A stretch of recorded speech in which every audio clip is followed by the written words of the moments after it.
represent the views of this cable station. This is my show.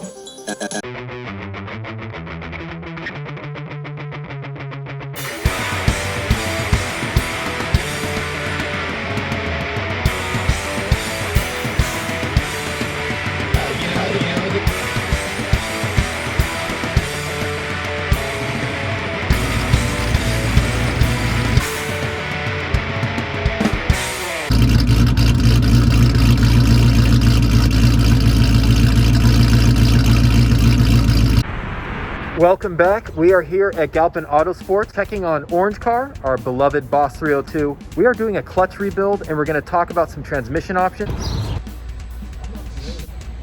Awesome news, guys. We are getting the McLeod MagForce clutch in there. It is designed for road racing. We're not messing around this time, so we're getting the transmission taken care of. We're getting it serviced. We also had some oil leaks coming out of our oil leaks coming out of our oil catch can. We had a little bit of threading issues, but we got that fixed as well. And we are here just checking out some cool cars, as you can see. I love coming to this place. Yes, the hydraulic release bearing. It's adjustable, so you can set it up specifically for this clutch. And this is a high-end unit, so. The old clutch looked like it had like a larger casing on the outside. It did. It did. Mm-hmm. This is a MagForce. There was an RST, RXT, and then MagForce. Oh, this road race specific clutch. Actually cheaper than the RXT. RXT is more like high horsepower for boosted applications. This is more for high RPM race car stuff. And the engine will rev up faster and rev down faster. wow. Super lightweight too. Your old clutch weighed double that. Wow, that's a huge weight savings. This gear is right up against that shoulder. Mm-hmm. Show you the other one. Yeah, it's just falling off. Oh, it's supposed to be wedged up. See that's how far it came off. There's a gap there. So the noise you're hearing is that gear grinding away your starter. Oh. No, starter didn't get damaged. No. This is the stock throwout bearing. This is what is going. We are putting in the new one here. Bam, we're getting set. The first order of business is the MMR Billet High RPM Competition Pulse Ring. This extends the RPM range and is required for high RPM engine builds like our Boss 302. Next up is the MagForce clutch. This clutch is classified as a racing clutch and is recommended for competition use only. This clutch is specifically designed for road racing and road racing type applications, yet have a tremendous weight savings advantage compared to the RST and RXT clutches. This clutch was exactly what our Boss 302 needed.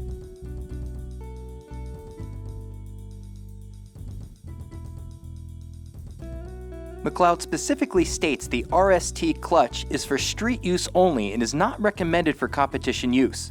Well, we found that out the hard way. Although the RST is a great clutch and can handle up to 800 horsepower, this twin disc clutch was just too heavy for our application and at times seemed a little bit cumbersome with its performance. With the MagForce clutch, we now have a single disc, single billet aluminum flywheel clutch setup that's going to be fast, efficient, and allow our engine to rev up faster and rev down faster.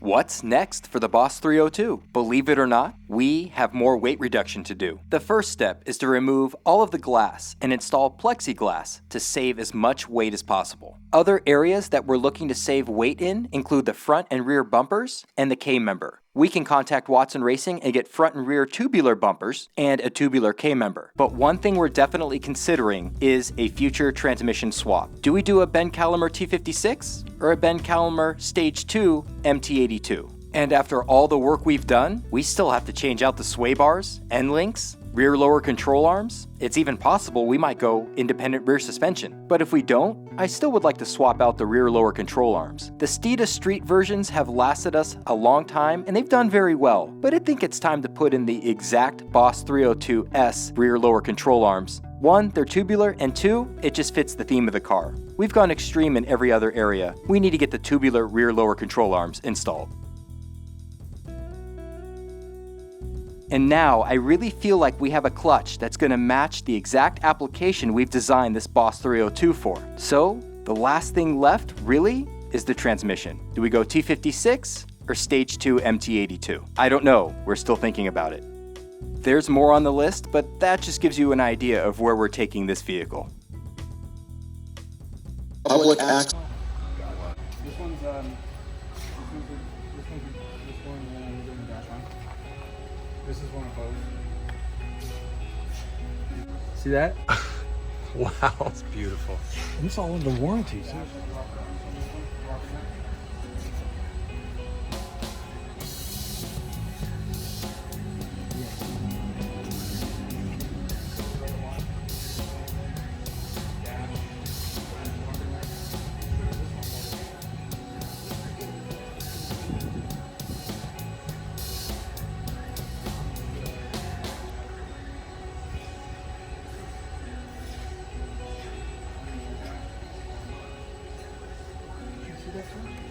Carbon fiber in the dash. Wow. See it's left in here too. There's a Ford GT dash. That is tacky. This is the manufacturing. They updated them. So all this, right? All the interior parts are made in the UK. So you replace this part, and then there's the chute underneath, which is a injection molded plastic piece. And that's like basically the first thing that goes on this dash. So even though the dash is out, all these modules, airbag, everything gets disassembled. I'll still have like 2 tables full of parts. Yeah. Like these 2 tables will be full of parts.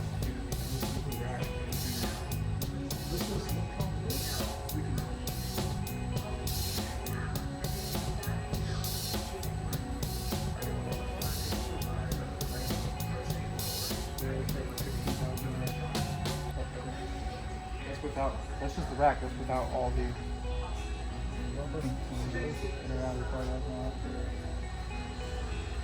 The rack from the Ford GT. $16,000 rack and pinion for the Ford GT.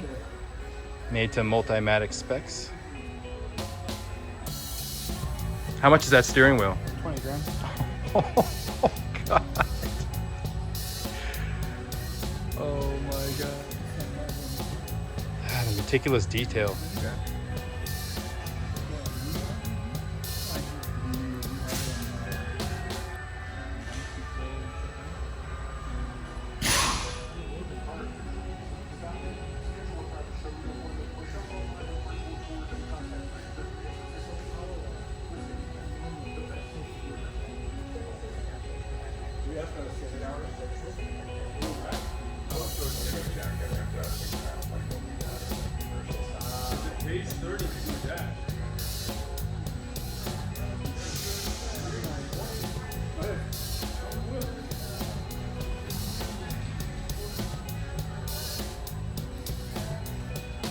Before public access cuts my show and goes to dead air, I wanted to thank Eric Simpkins at Galpin Autosports. Not only did he help produce this video, but he's the master engineer, craftsman, and mechanic that has basically designed this Boss 302 from the ground up. Absolutely all credit goes to him. From the Galpin Autosports crew, I want to thank Tommy for helping us see our vision through on this Boss 302, and Steve for helping us dial in the Boss, tune it, and taking it for proper shakedowns. Public access. Subscribe now. You're not going to want to miss what we do to our Boss 302 coming up in the future, and our Porsche 981 Cayman GT4 full track build.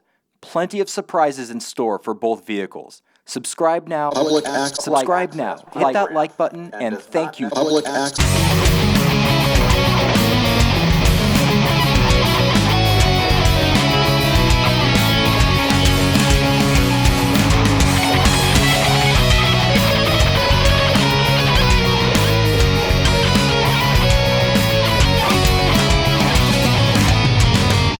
Public access.